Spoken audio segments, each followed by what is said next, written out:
E aí, pessoal, como é que vocês estão? Estamos começando aí o primeiro podcast aqui do nosso canal, o canal Miqueias Alves, dando início aí o que vai ser uma série de podcasts aí falando sobre o tema deuses falsos. Deuses falsos com base no livro do pastor, autor, teólogo Timothy Keller. Eu fiz até uma resenha esses tempos aí atrás no canal. Eu vou deixar o link aí na descrição para vocês estarem vendo também. Mas nós vamos aprofundar esse tema. Vamos conversar em cima desse tema sobre os deuses falsos. Hoje falando sobre a fábrica de ídolos. Então não percam aí, fiquem aí que nós temos muitas coisas para tratar. Mas sem perca de tempo, eu quero que você também se inscreva aqui no nosso canal. Se inscreva aí no nosso canal, deixa aí o seu joinha. Aproveita, pega esse link, compartilha aí com o maior número de pessoas possíveis. E também eu vou deixar aqui na descrição desse vídeo o link para vocês se inscreverem lá no canal Palavra Viva, que nós temos lá conteúdo sistemático de segunda a sexta-feira, a partir das 21 horas, que também é o conteúdo do programa Palavra Viva, que nós apresentamos pela Rádio Paz do Vale. Então vocês também podem estar se inscrevendo lá no nosso canal. E hoje nós estamos aqui com nosso irmão Roger. É Jackson, né? Jackson Roger. Então nós vamos aproveitar, vamos bater um papo aqui. Primeiro eu quero que você se apresente aí pro pessoal, quem é você, contar um pouquinho aí pra gente começar a conversa. Bom, meu nome é Jackson Roger, né? O pessoal da igreja, família, tudo é Roger. E a gente tá ali congregando no Vila Rica. Eu sou técnico mecânico e iniciei agora esse semestre curso de teologia no IBAD também. Então, na graça de Deus aí, a gente desenvolver também esse ministério da palavra aí e principalmente buscar aplicar, né? O que a gente estuda, o que a gente medita aí na palavra de Deus, aplicar na nossa vida. Que eu acho que a sabedoria é essa, né? É você aplicar o conhecimento, né? Sim. Então, mas você já tem formação em outra coisa mesmo? eu tô concluindo a administração. Administração. Estou no quinto semestre e iniciei direito, mas fiz só 2 semestres só. Não consegui dar continuidade, mas graças a Deus agora o curso de administração eu vou terminar. Não, eu comecei a administração, eu fiz 6 meses eu minto. Fiz 3 meses, logo que eu saí do ensino médio eu fiz, tentei, né, fazer. Mas daí não tinha nada a ver comigo mesmo. Daí quando eu vi que já não tem nada a ver comigo, daí eu já pulei fora, já não quis mais saber. E acabei ficando uns 2 anos sem fazer nada. Depois que eu entrei na teologia, aí uma coisa foi engatilhando a outra. Mas tudo bem. É que não é todo mundo que tem. A minha irmã fez. A minha irmã é formada em administração. Mas não é todo mundo que se identifica assim também não. Porque a administração pega um pouco de tudo e... administração é bom pra você, na sua vida, pra aplicar em tudo, né, na verdade. Não é só nessa questão de você trabalhar numa empresa, você gerenciar o seu próprio negócio. Sim. Até na administração de coisas pequenas que você acha que não aplicaria, aplica. Abre muito, eu gosto de falar até pra mim, que abre muito a mente de você, sua, pra você trabalhar melhor.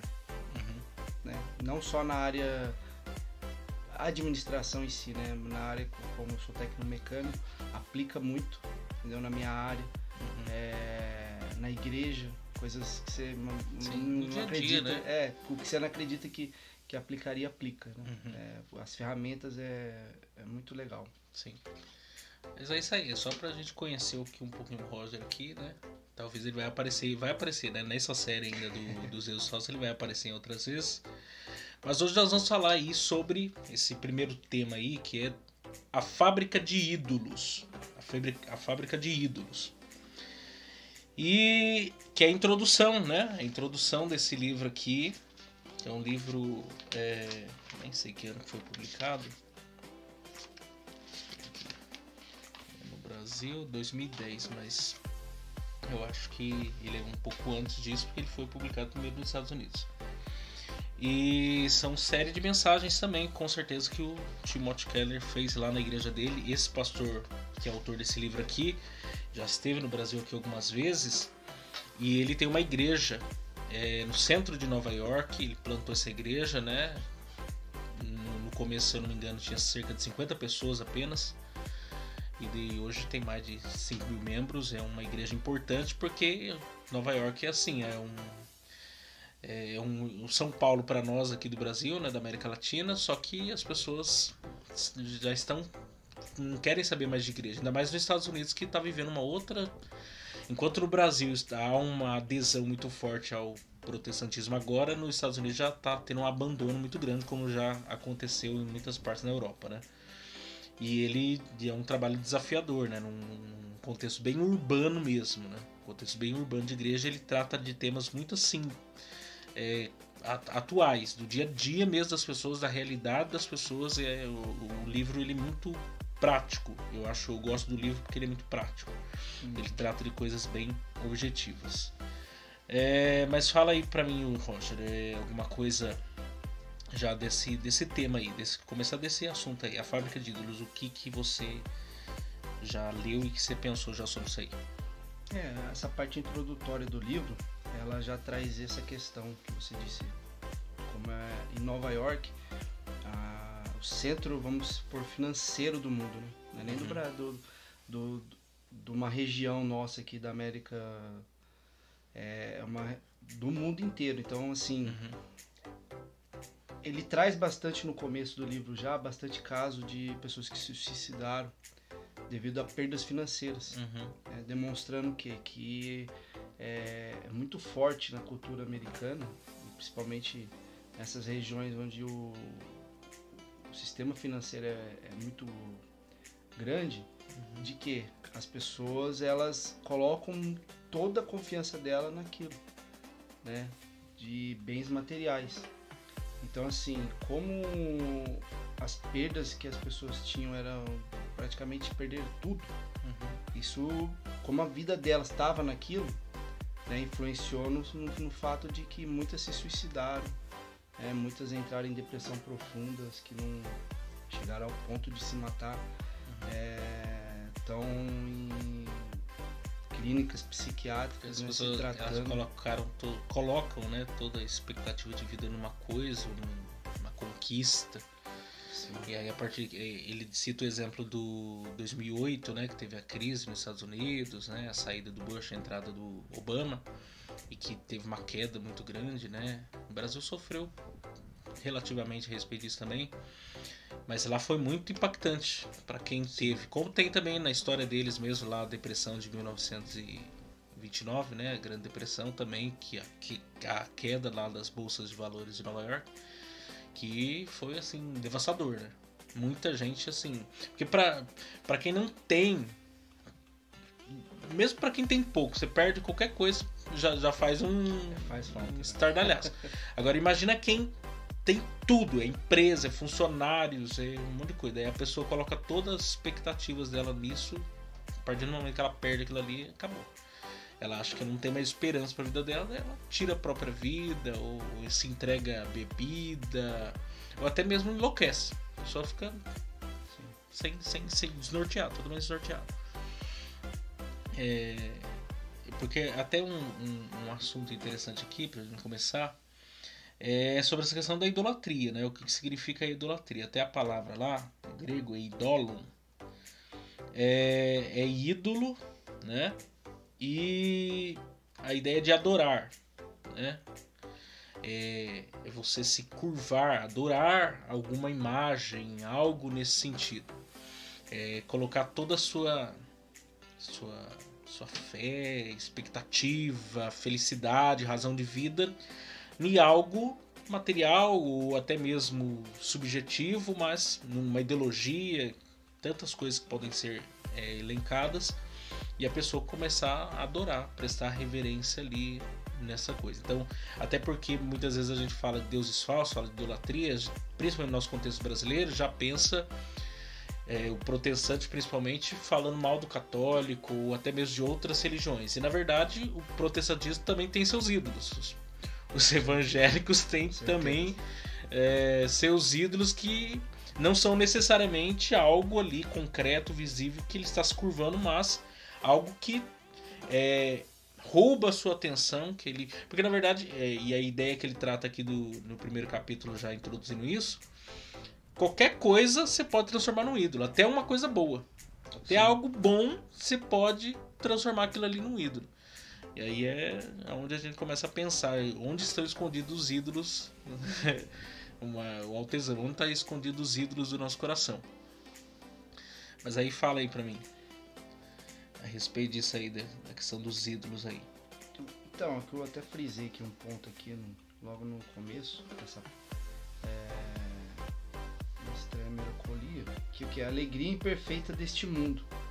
Edificar a vida com base em tal alegria é a definição de idolatria, ou seja, que os americanos, eles estavam, a alegria deles era a riqueza, né? Eles são países que são tidos como prósperos. Todo mundo, de alguma forma, que quer crescer profissionalmente ou financeiramente, tem como uma das metas assim, trabalhar em alguma empresa americana nos Estados Unidos. É um ideal, né? Aqui no Brasil, sonho americano. Aqui no Brasil, principalmente, quantas pessoas que não quer ir trabalhar nos Estados Unidos, como que lá você vai alcançar o que você não consegue aqui no Brasil. Ou estudar, né? Lá também. O estudo até. Então, assim, eu acho que o termo idolatria, de você colocar o seu coração em alguma coisa que não seja Deus, né? Idolatria é basicamente isso mesmo, né? Eu acho que a definição que ele puxa, assim, mostrar logo na parte introdutória, já dá uma clareza para você olhar que, poxa vida, a gente muitas vezes olha para a questão da idolatria, que nem eu olhava antes de ler o livro também, na questão da imagem. A gente reduz muito a isso. Que o ídolo é uma imagem. E, na verdade, na cultura nossa tem, a gente vê isso, né? Até os termos que se usam para artistas. O ídolo, sim, né? O cantor fulano é ídolo da juventude. E na verdade a gente vê que porque vê o que os jovens fazem para assistir um show de um cantor famoso internacional. Passam dias ali na frente do estádio esperando, né? Passam fome, né? E é uma questão que ela projeta uma falta que ela tem em si mesma em alguém fora dela, né? Sim. De alguma forma. A idolatria tem a ver com isso, né? A partir do momento que você tira Deus do lugar que é próprio dele, né? Que é a sede do nosso coração, da nossa mente, tudo. Você vai substituir por outra coisa que... Porque não... É até interessante isso, porque a questão da adoração, porque a idolatria é adoração, né? Ela tem a ver com a natureza do ser humano. O ser humano foi feito para adorar. E se ele não adora a Deus, ele vai adorar alguma coisa no lugar de Deus, mas ele não vai perder a sua essência de adoração. Ele sempre vai se curvar diante de alguma coisa, porque o ser humano foi feito já com isso, né? Um ser biológico, nós somos um ser biológico, psicológico, sociológico e espiritual. Você não tem como cortar essa linha horizontal. Se você não adorar a Deus como o único suficiente salvador, etc., você vai adorar alguma outra coisa. Você vai transformar outra coisa num status de Deus que você vai se curvar ali de alguma maneira. Para justamente preencher aquela vazia que a pessoa quer. Exatamente. Satisfazer aquela necessidade que a pessoa tem. Né? Se você pegar, por exemplo, falando de especificamente ídolo, o que era uma pedra no sapato do povo de Israel, que era Baal, era um dos atributos dele, que era o deus da fertilidade. É porque se você vê a cultura do povo, eles tinham uma necessidade muito grande de desenvolver o nome, né, da família, de ter filhos. Então, talvez a falta de confiança em Deus gerava isso neles, né? De buscar, porque eles viam que as nações que eles estavam invadindo eram nações que eram prósperas. Sim. Que os povos eram povos fortes. No Salmo 70, o Asaf mesmo teve crise, né? Olhando para as nações vizinhas prosperando e por que nós não estamos? E na verdade, se a gente vê na história deles, eles não teriam motivos era o grande pecado de Israel, né? A idolatria foi o grande pecado. E se você vê já no Novo Testamento, não mudou muita coisa, né? Eles perderam a questão do ídolo físico que eles adoravam, né? Questão de bezerro de ouro, essas questões. Eles conseguiram abandonar isso, mas... Às vezes até é uma substituição, porque no primeiro momento a lei dizia, olha, não adore imagem e tal, aquela coisa. Eles negavam tudo, não seguia a lei, era ignorante em relação a isso. Aí passam pela Babilônia, né? A Babilônia é o momento de cortar essa questão dessa idolatria ali. Mas lá na frente, aquilo que era bom se tornou ruim, porque eles começam, quando entra o período interbíblico, o período dos Macabeus ali, né? Entre toda aquela situação de Judas Macabeu, a família lá do Herodes lá querendo introduzir o culto, sacrificando uma porca, por exemplo, dentro do templo e toda coisa. Aí surge uma dinastia dos Macabeus ali, no meio de todo aquele domínio de persa, grego e romano que vai surgindo. Tem um momento de pureza, que eles voltam-se para a lei, não, isso é contrário, isso é errado. Só que daí lá na frente vai surgir o farisaísmo. Quer dizer, uma coisa que começa boa, aí depois eles transformam num ídolo. E vira algo ruim. Até mesmo uma coisa boa pode se tornar um ídolo. Seja na vida pessoal, espiritual, tudo. Qualquer área da vida do ser humano, há sempre uma propensão ali que se você deixar, daqui a pouco você está afundado na idolatria. Eles deixavam de confiar em Deus para confiar naquilo que eles tinham, né? Na lei, no caso dos fariseus, que eles começaram a colocar... A lei virou um fim em si mesmo.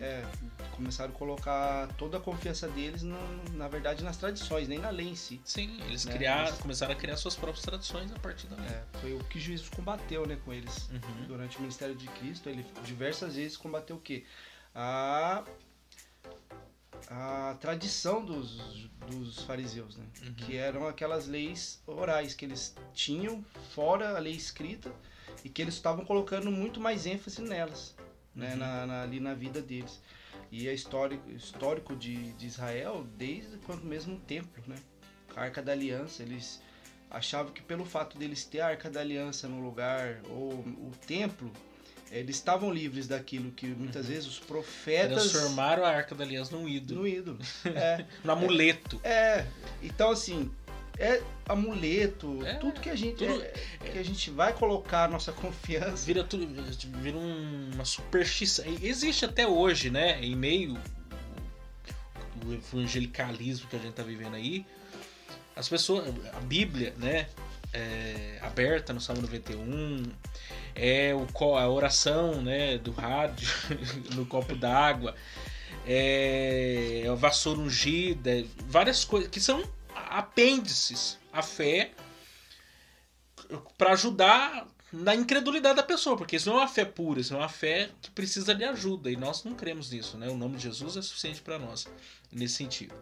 Mas vamos tocar aqui num outro assunto. Tem essa própria ideia de fábrica de ídolos aqui, é uma definição, né, que ele traz do João Calvino, que foi um reformador, né, importante, que ele diz que o coração do homem é uma fábrica de ídolos. E o interessante disso, eu quero até ler uns textos aqui, que a Bíblia falando, né, do coração do homem, sede dos pensamentos, das intenções, porque às vezes a gente tem uma ideia muito romântica do coração. O coração maravilhoso, é tudo maravilhoso, e às vezes não é bem por aí. Eu senti no meu coração, isso não significa nada para mim. Biblicamente não significa nada, isso pode ser até maléfico, pode ser até perigo. Pode ser o maior perigo. Eu senti no coração. Sentir no coração não é uma definição positiva pra gente tomar decisões, etc. Aí tem dois textos aqui que eu quero ler. Jeremias 17, 9 e 10. Diz: enganoso é o coração, mais do que todas as coisas, e perverso, quem o conhecerá?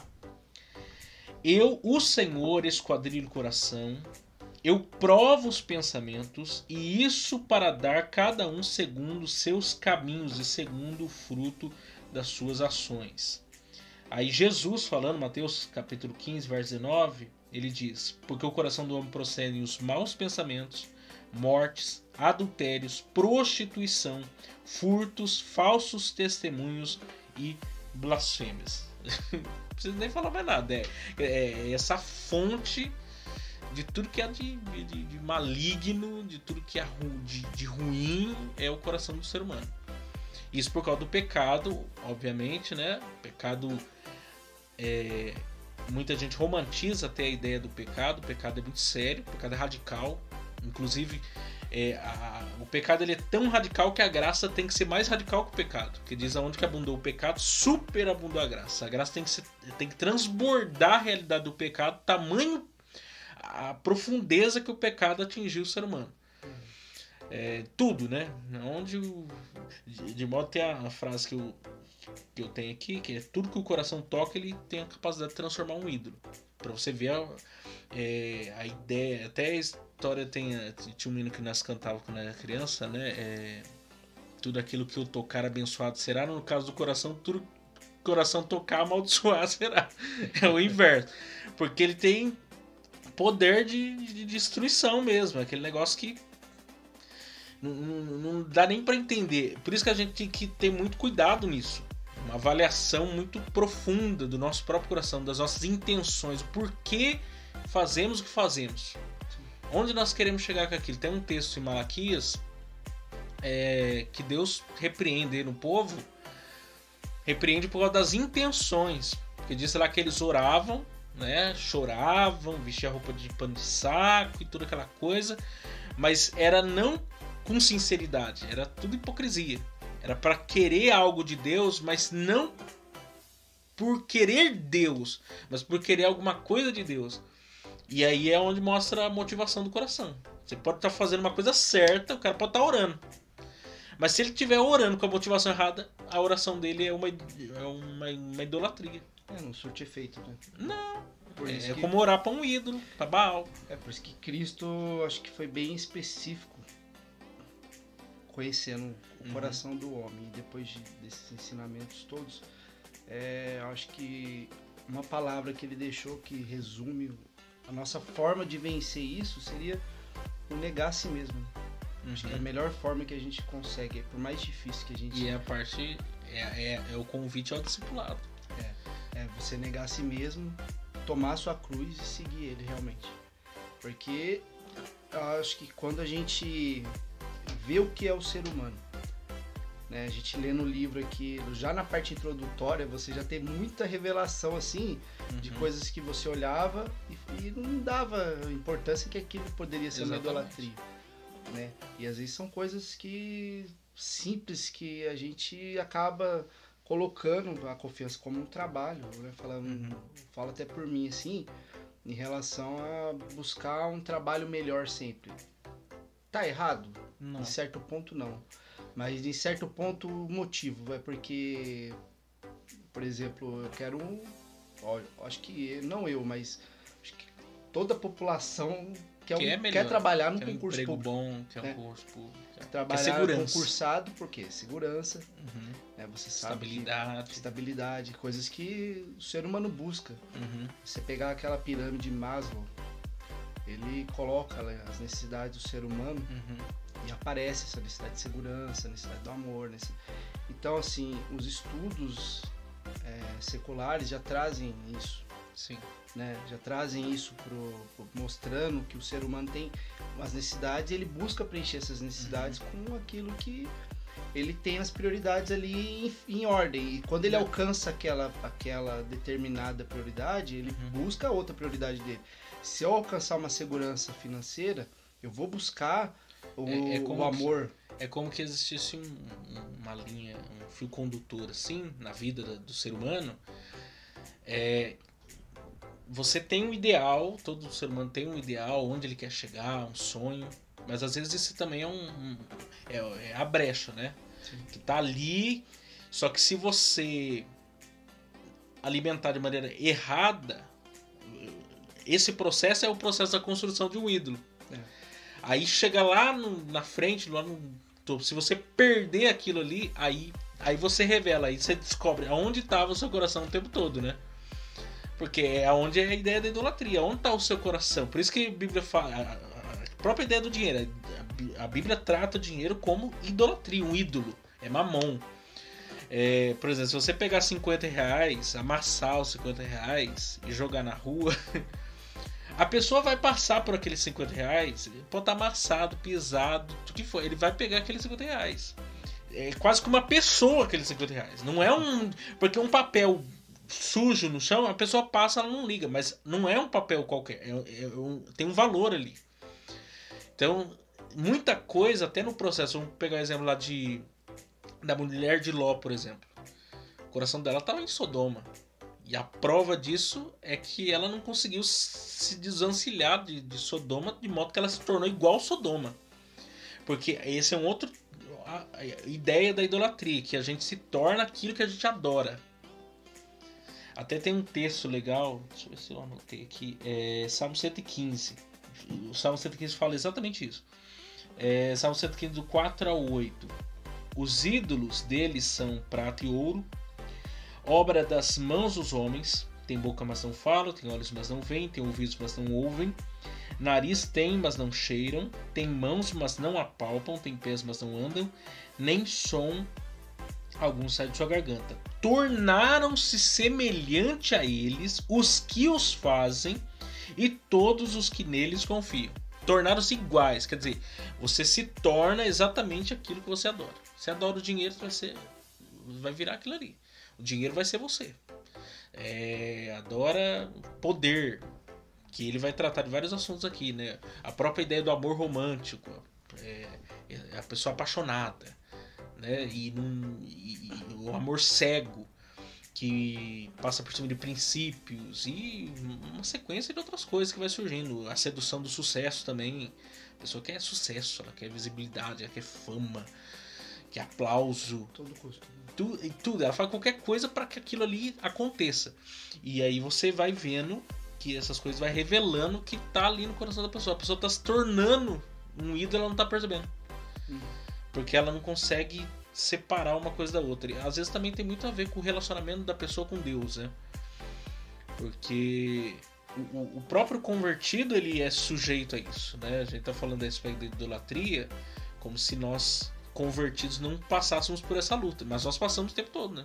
Porque o pecado, né, tá lutando contra o pecado, buscando santificação, e nesse processo o Espírito Santo de Deus, ele quer moldar o cara de Cristo em nós. Aí tem um monte de coisa que a gente não quer abrir mão, é o negar a si mesmo.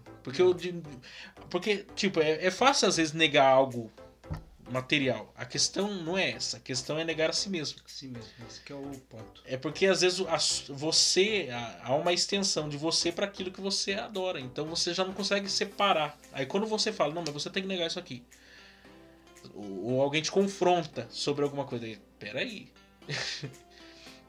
Aí começa a aparecer os ídolos. Tem coisas que a gente nem sabe, tem pecados que a gente comete, o salmista diz, sonda-me, vê se é em mim, porque nem ele sabia onde estavam os maiores problemas. Eu vejo o caso lá com Betseba. O cara matou o cara, ele fez um monte de coisa, escondeu o pecado. Quando ele foi confrontado, ele nem pensou que era ele. Mas nem passou pra nem que eu sou um homem santo, ainda querendo julgar o coitado lá que tava. Porque isso é o que acontece, a pessoa tá tão envaidecida com a sua realidade de vida que ela não consegue mais nem ver o seu próprio pecado. Por causa se você pegar esse contexto de Davi ali naquele momento, que ele até foi confrontado, que ele fez tudo isso, de certa forma, o poder que ele adquiriu, né? Ele chegou num momento da vida do ministério dele que ele já tinha se estabelecido como rei, né? O nome dele, ele percebeu isso. Então chega um ponto que ele acredita no coração dele que o que ele está fazendo, Deus de certa forma não tá relevando, vamos falar assim, né? Acho que é essa palavra. Aprovando, eu acredito que não, porque ele sabe o que ele fez, né? Eu acho que é mais a questão do relevar, por causa dele ser rei, por causa da autoridade que ele tem sobre o povo e tal. Então ele comete o pecado e não passa na cabeça dele. Depois que o profeta confronta ele, que ele cai em si. Eu acho que vem aqui no coração dele perceber, meu Deus do céu, o que eu fiz é errado. Até então ele não sabia que era errado. Até então ele fez, e se você for ver, uma idolatria, né? Ele priorizou se satisfazer. O Saul, se a gente for olhar para Saul, que era o adversário dele, né? O negócio era o poder. Saul, poder. Foi lá consultar lá, esqueci, necromante, né?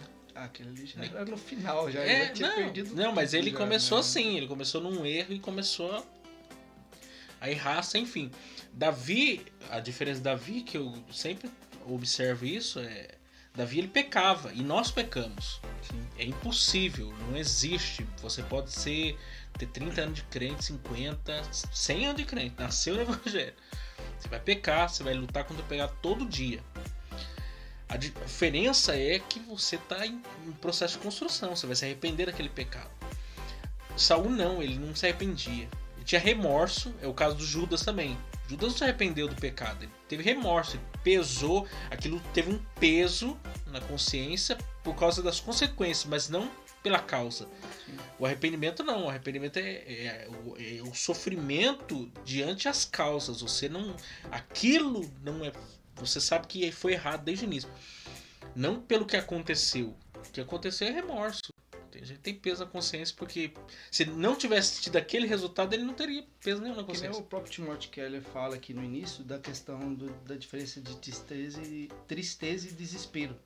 Na verdade, eles entraram em desespero, que é uma tristeza profunda, mas isso não leva ninguém a arrependimento. Né? A tristeza em si não leva uma pessoa a arrependimento. Né? A não ser que ela... Tem uma frase, acho que do Augusto Nicodemos, que ele fala, arrependimento não é chorar. Não. Arrependimento é mudar. Porque tem gente que chora até qualquer um dá um beliscão no cara e chora. O termo em si de arrependimento, o conceito é de você mudar, né? De você inverter ali a... Mudança de mente mesmo. Então, assim, a tristeza em si ela não traz. A gente vê isso na Bíblia, né? Eu acho que esse exemplo que você usou de Saul é bem clássico. A diferença de Davi justamente é ao contrário. Ele sentiu aquele pesar, mas ele se arrependeu. Ele reconheceu que ele fez coisas erradas. Exatamente.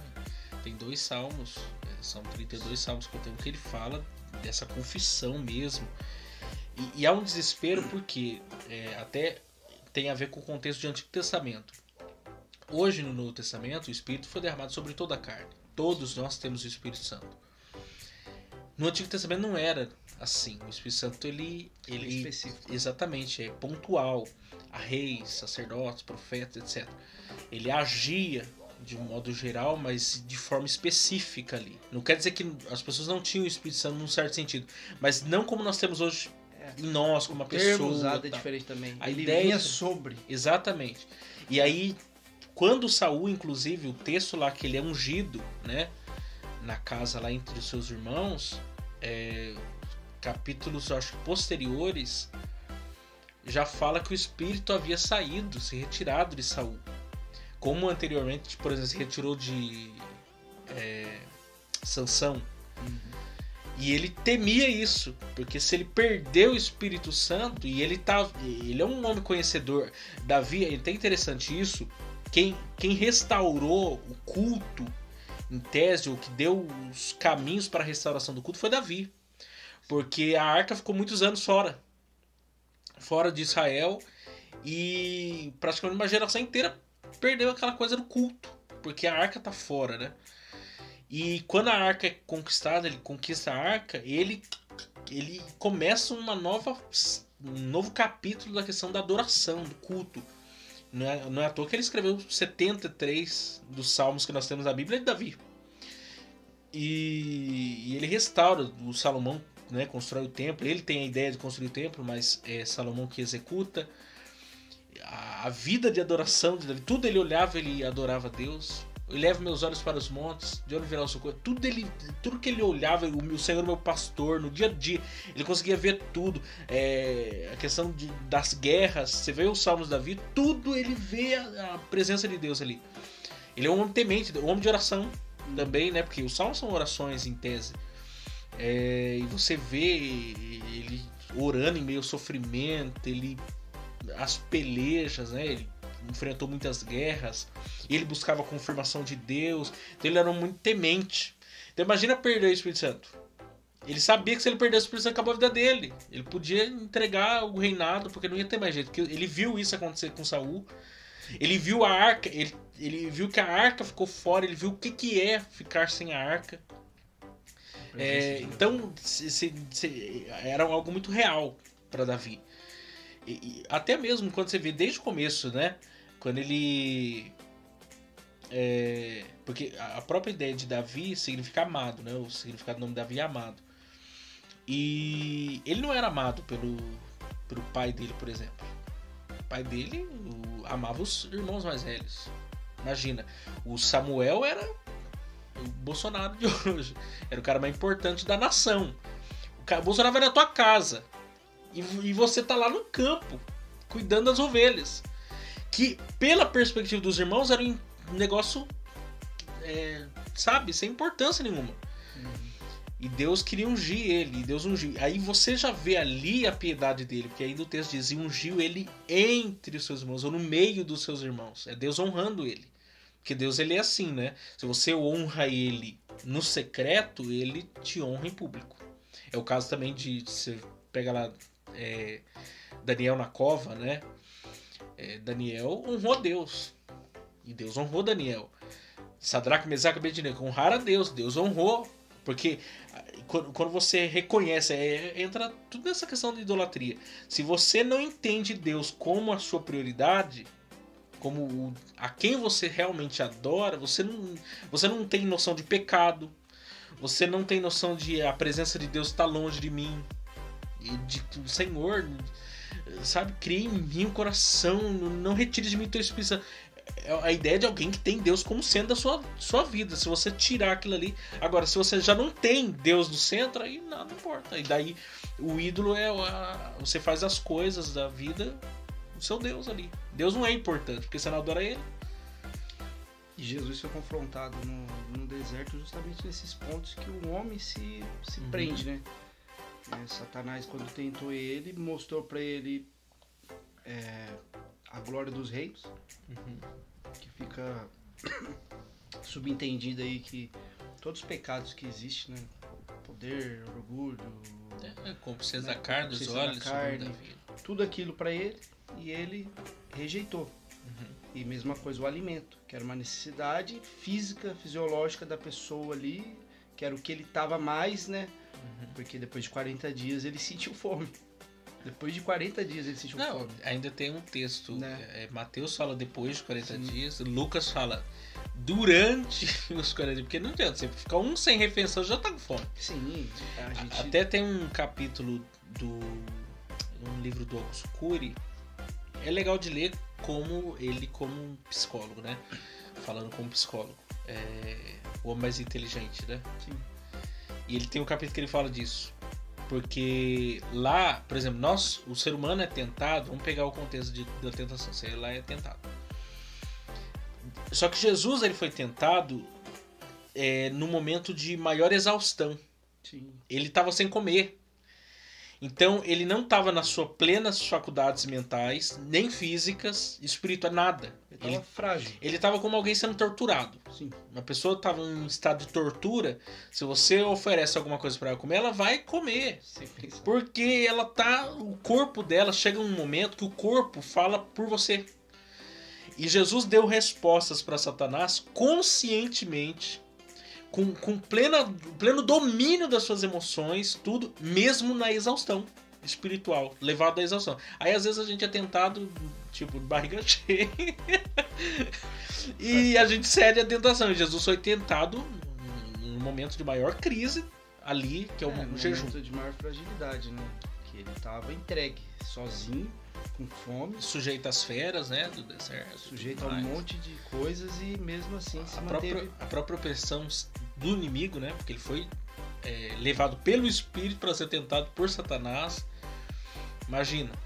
E lembrando, ele foi tentado como homem, 100% homem. A mesma realidade que você é tentado como homem, Jesus foi 100% homem. Quer dizer, ele estava com fome real. Ele dependia do pão para comer. Ah, mas ele era 100% Deus. Sim, mas ele era 100% homem. O que sustentava o corpo dele era o pão, era a água, era tudo. As necessidades de um ser humano normal. Às vezes a gente espiritualiza isso, ou minimiza, né? Ah, não, ele era Deus. Não, ele era e é Deus, porém 100% homem. Nessa pele carnal, nossa, cheia de falhas. E ali gritando, a alma, o corpo gritando por comer alguma coisa. Justamente, para dar o exemplo. Exatamente. Pra deixar o exemplo de que ele tinha as mesmas necessidades. Padeceu das mesmas coisas. Do ser humano. E ele foi tentado nas mesmas coisas. Então essa necessidade de poder, essa tentação do poder dele, ele teve. E não teve só ali no deserto, ele teve depois até ter uma passagem que depois de fazer muitos milagres ali, o povo, ele sabia que o povo queria fazer ele rei, ele se retirou do meio do povo e se isolou. Sim. Para justamente o quê? Ele sabia, ele conhecia, né, o ser humano, ele conhecia o porquê que ele estava no mundo. O propósito dele era cumprir o plano de Deus, né, de trazer o reino de Deus. Então, ele em nenhum momento podia se desviar desse foco, mesmo sendo Deus, né? Então, esse é o grande... Até muitas pessoas colocavam expectativas nele que ele nunca quis passar, né? Não. E esse talvez seja o maior perigo. Você pode estar adorando o Deus certo, mas da maneira errada, ou com as expectativas erradas. Eu acho que talvez esse seja um dos maiores problemas da idolatria. Porque muitos dizem, não, eu não sou idólatra, eu não me curvo diante... Até tem uma citação dele aqui que eu acho espetacular, na página 11 aí, apesar que o livro é diferente, né? Mas ele diz assim, quando Paulo foi a Atenas, viu que estava repleto de imagens dessas divindades. O Paternon da deusa Atenas se destacava, mas outras divindades eram representadas em cada espaço público. Havia Afrodite, a deusa da beleza, Ares, o deus da guerra, Artemis, a deusa da fertilidade e da riqueza, Hefesto, o deus do artesanato. Aí lá na frente ele diz, podemos não ajoelhar fisicamente diante da estátua de Afrodite, mas muitos jovens de hoje são levados à depressão e disfunções alimentares por uma preocupação obsessiva com a imagem. Podemos não queimar incenso a Artemis, mas quando o dinheiro e a carreira são elevadas a proporções cósmicas, realizamos algo como um verdadeiro sacrifício de crianças, negligenciando a família e a comunidade para conquistar um lugar mais elevado do mundo empresarial e angariar mais riqueza e prestígio. Quer dizer, eu não queimo incenso aqui para tal coisa, não faço oferenda para tal coisa, mas na verdade às vezes com a própria dedicação excessiva àquilo, isso já entra no lugar da idolatria. E muitas pessoas, inclusive em relação ao próprio Deus verdadeiro, você adora, eu sirvo a Jesus. Aí Jesus chega uma hora que ele pergunta assim, o que estão dizendo quem eu sou? Um diz que é Elias, o outro diz que é João Batista, o outro diz que, sei lá, sei lá. Mas o que vocês dizem que eu sou? Tu és o Cristo, o Filho de Deus. Então, às vezes você está adorando a Jesus, mas não por quem Jesus é, como Cristo, o Filho de Deus. Você está adorando o Cristo porque você quer uma promoção de emprego. Então você vai lá, adora a Deus lá, que eu achei, sempre eu vi isso na igreja, adora a Deus, que Deus vai trabalhar lá na sua vida, vai fazer. Nós não adoramos a Deus por causa disso. Você não adora pelo que ele faz, você adora pelo que ele é. E na verdade o cristianismo nem está fundamentado nisso, né? Não. O cristianismo, na verdade, o que Cristo trouxe para nós é que nós somos estrangeiros aqui. Na verdade, o apóstolo... Você está disposto a perder. Sim, o apóstolo até usa um termo que é comum hoje para nós, assim, na nossa realidade, que a gente vê muito, que é embaixador. O embaixador, ele vive num país, mas ele não é daquele país. Ele tem a cultura dele. Ele representa o país original. Ele leva a cultura dele para aquele país. Ele, de forma alguma, ele adere àquela cultura. Tá entendendo? Ele está representando o país dele ali em um outro estrangeiro.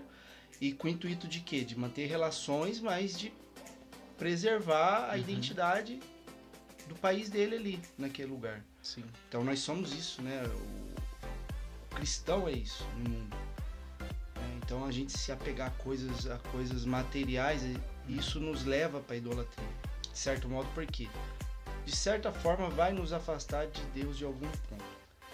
A nossa confiança. Porque o relacionamento com Deus, a questão da fé, eu acho que a palavra que melhor, para mim, pessoalmente, é a questão da confiança. Confiar em Deus.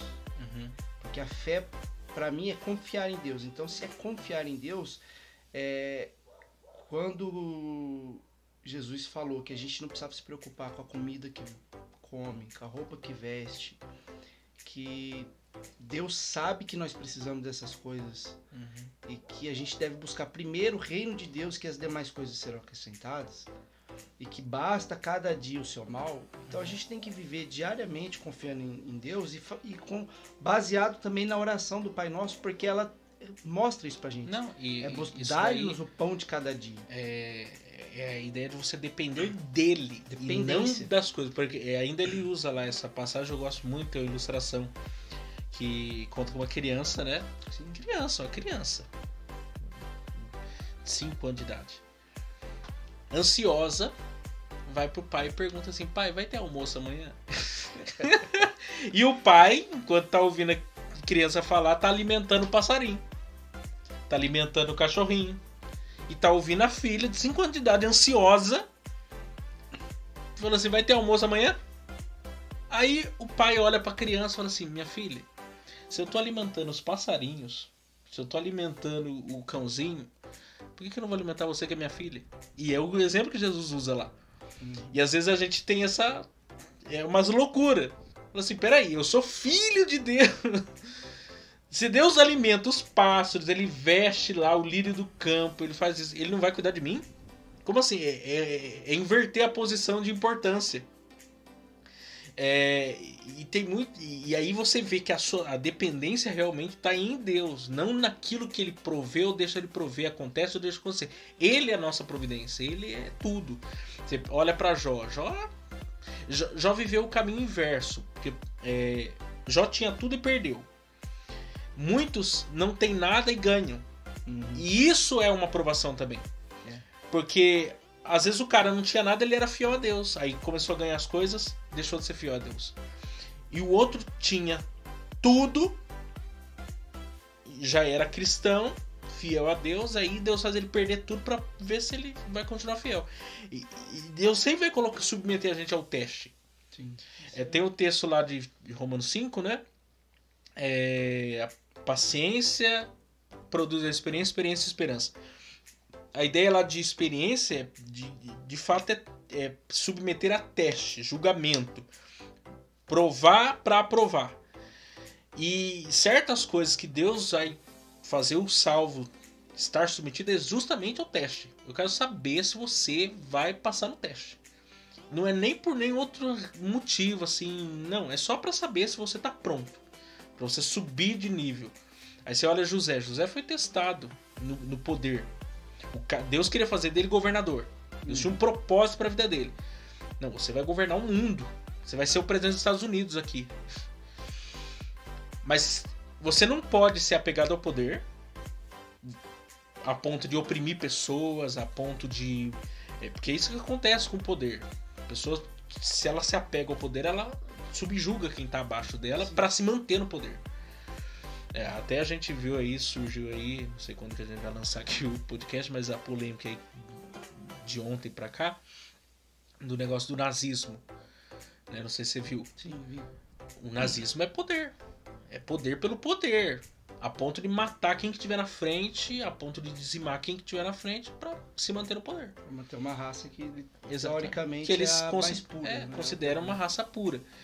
E aí torna-se intolerante, né? Quebra até a ideia da tolerância porque não consegue tolerar o outro. Então, eu não consigo tolerar o outro, eu mato ele.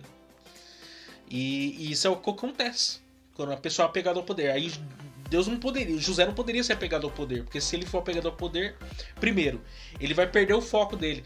que aconteceria se José tivesse sido apegado ao poder? Ele ia fazer o que os Ixos fizeram com os egípcios naqueles dias. O povo de Israel ia crescer, multiplicar, ia dar um golpe de estado, ia assumir o governo, ele ia se tornar o faraó. É o que aconteceu. Se ele tá apegado ao poder, era isso que ia acontecer. A lógica é essa. Você tem uma nação forte, porque é o que o texto diz, que eles multiplicavam, cresceram muito, tornaram-se poderosos. O que foi? Precisa de um líder. Um líder para dizer assim, vamos quebrar tudo isso aqui, vamos dominar. Você tá entendendo? A própria ideia, se pensar lá na frente, Moisés é a mesma coisa, né? Moisés teve um momento assim de passou pelo teste lá, matou o egípcio lá, que ele queria justiça lá com a própria mão dele, falando, não é isso que eu quero pra você não, filho, vai lá pro deserto, estamos daqui. Mas é Deus submetendo a teste. E se você não passa no teste, você não sobe, você não cresce, você não evolui. E fica lá, de reprovação, né? Que nem a criança, reprova de anos. Reprovou ali porque você não passou na experiência. Eu acho que a questão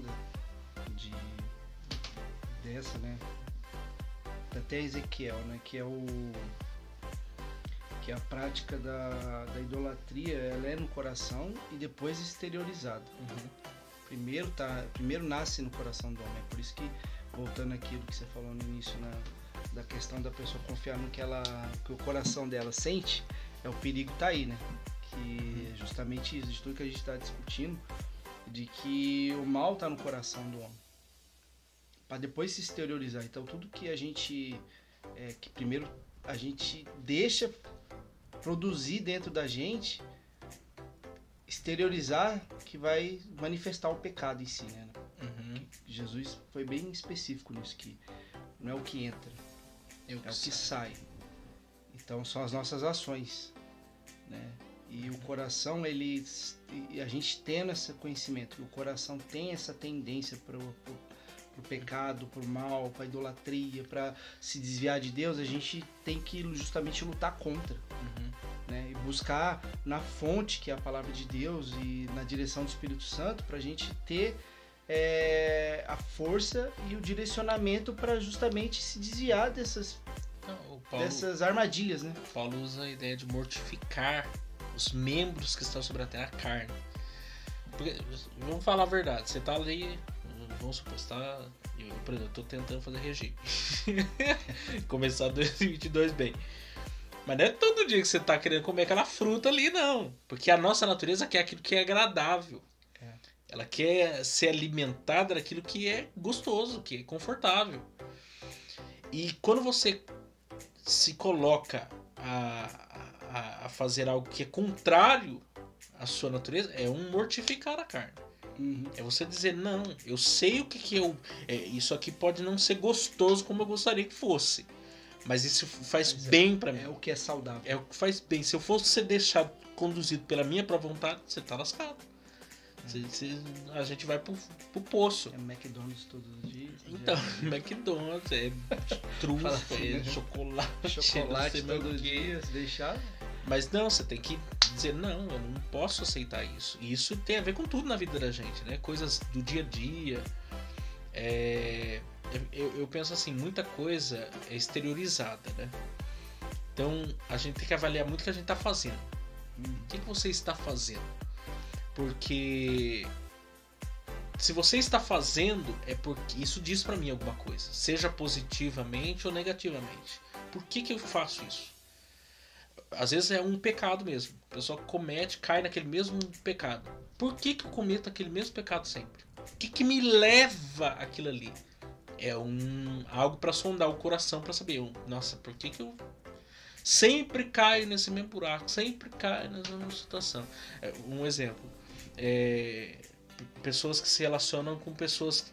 A pessoa parece ter um dedo podre para relacionamentos, né? Aí sempre acaba se relacionando com uma pessoa que faz ela afundar. Aí a pergunta é: por que você se identifica com esse tipo de pessoa? Porque você não começou a ter relacionamento com aquela pessoa que te levou aquilo ali à toa. Tem alguma coisa ali, algum ponto de contato do seu coração pecaminoso que te levou aquilo ali. Porque as pessoas se identificam, se conectam. E às vezes se conectam com coisas ruins. Sim. não com coisas necessariamente boas. E aí, dá no que dá. A Bíblia diz, as más companhias também corrompem os bons costumes. É porque tem algum ponto ali que a pessoa consegue satisfazer uma necessidade que a outra tem. Então acaba que mascara o restante, o que para nós é visível de mal, que acaba exteriorizando para quem tá de fora. Aquela, às vezes, é uma pessoa que não é muito bem tratada no relacionamento. Porém, na intimidade ela tem algo que, sabe, supre. Sim. Né? Às vezes a pessoa, diante dos outros, quer ser dominadora. Dando um exemplo, né? Mas quando só estão os dois, ele cede. É uma pessoa carinhosa, é uma pessoa, sabe, que... Mas diante dos outros, não. Ou às vezes... Isso é só um exemplo. Ou às vezes também coloca uma expectativa na pessoa, porque muitas pessoas estão próximas de outras pessoas não por causa da pessoa, de quem ela é, mas o que ela representa.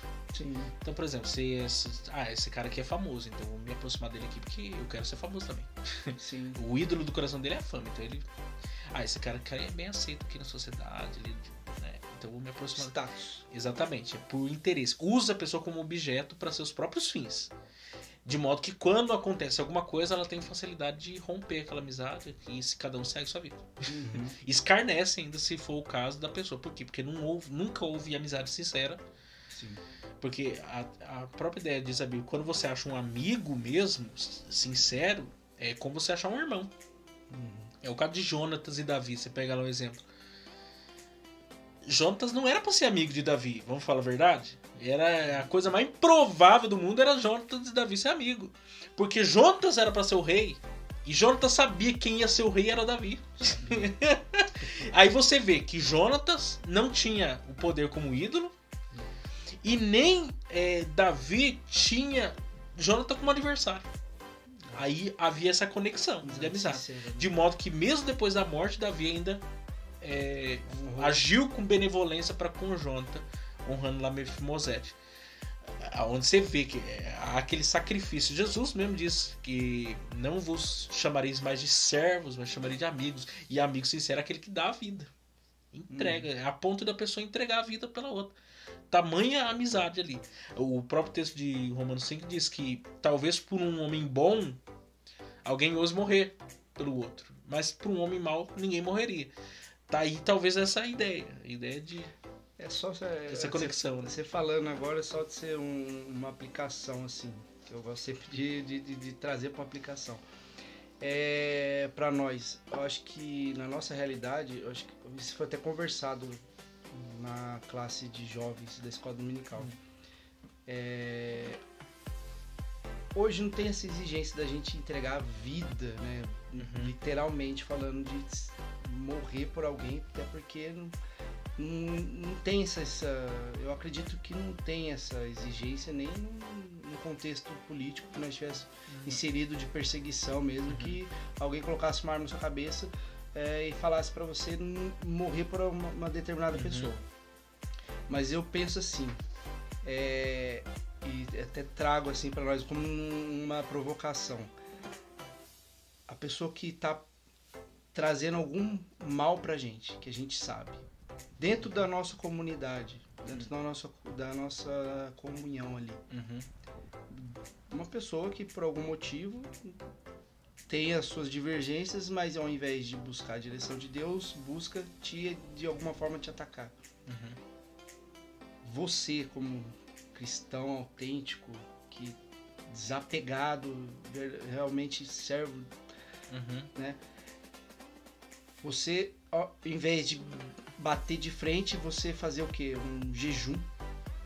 Entrar num propósito de você jejuar por aquela pessoa. Às vezes você sai da frente. Você evita a discussão ali.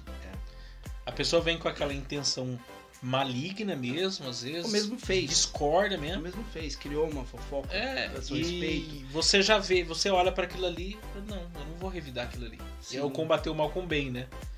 Ao ponto de você... Não, finge que não. É onde entra a tristeza.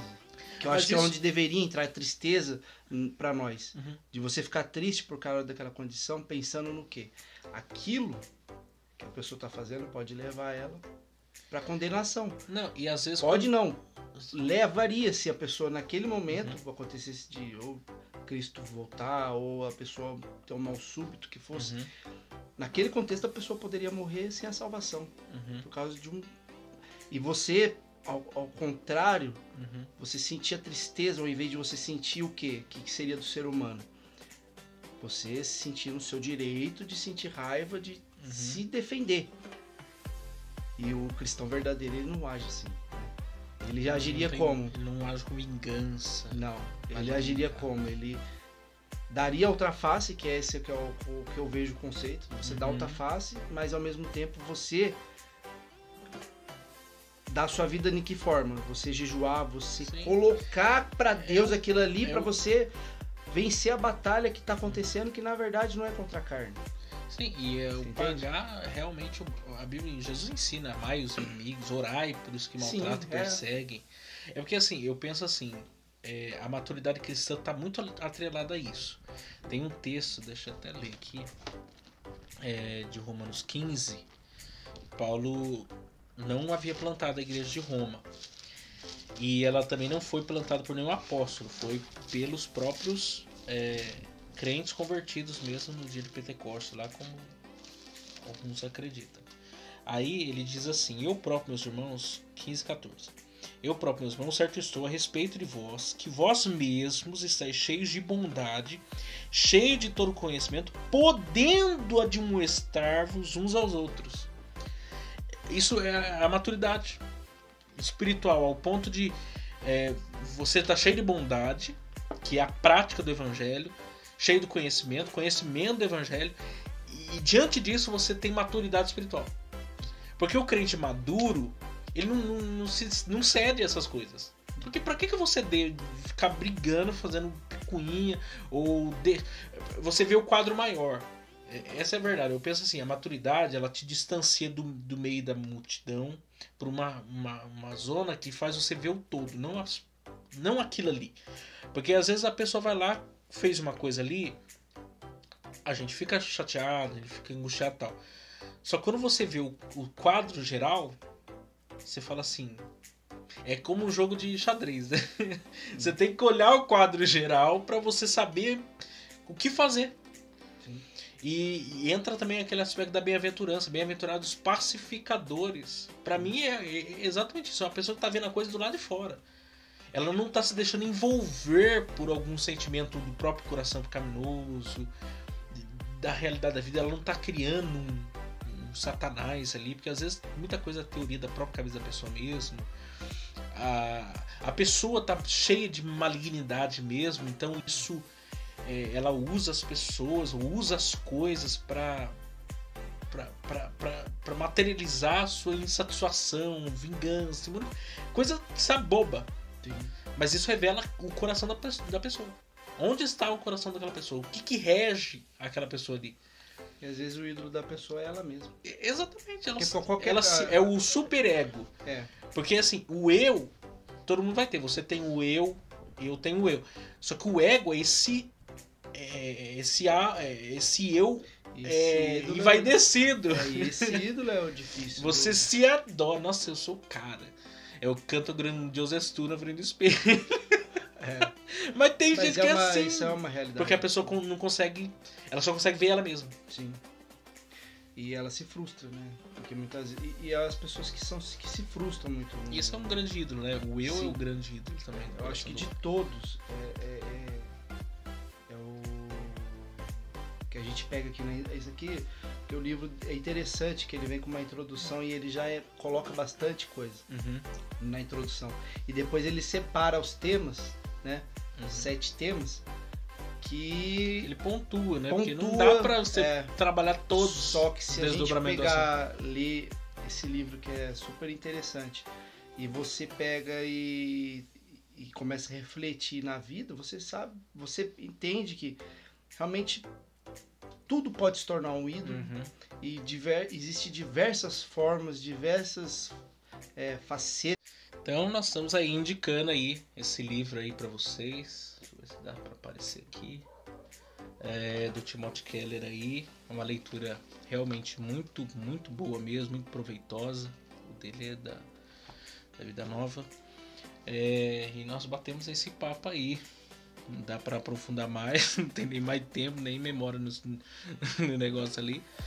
Mas foi muito bom mesmo, papo bacana. A gente vai continuar, né? Nós vamos o próximo podcast aí sobre esse livro vai ser falando sobre tudo que você sempre quis, a questão da busca da felicidade, pela felicidade. É possível, né? Essa é a grande pergunta. É possível ser feliz, buscar a felicidade, né? É uma pergunta aí que nós vamos buscar responder no próximo vídeo nosso aí, no próximo podcast nosso aí. Mas então aproveite aí, se inscreva aqui no nosso canal, deixa aí sua mensagem, seus comentários, manda aí nos grupos aí do WhatsApp, no Facebook, no Messenger. Aproveita aí, divulga, ajuda a gente aí a alcançar aí um número bem grande de pessoas aí. Se inscreva também lá no canal Palavra Viva, vai ser bem bacana. Roger, Deus abençoe você, viu?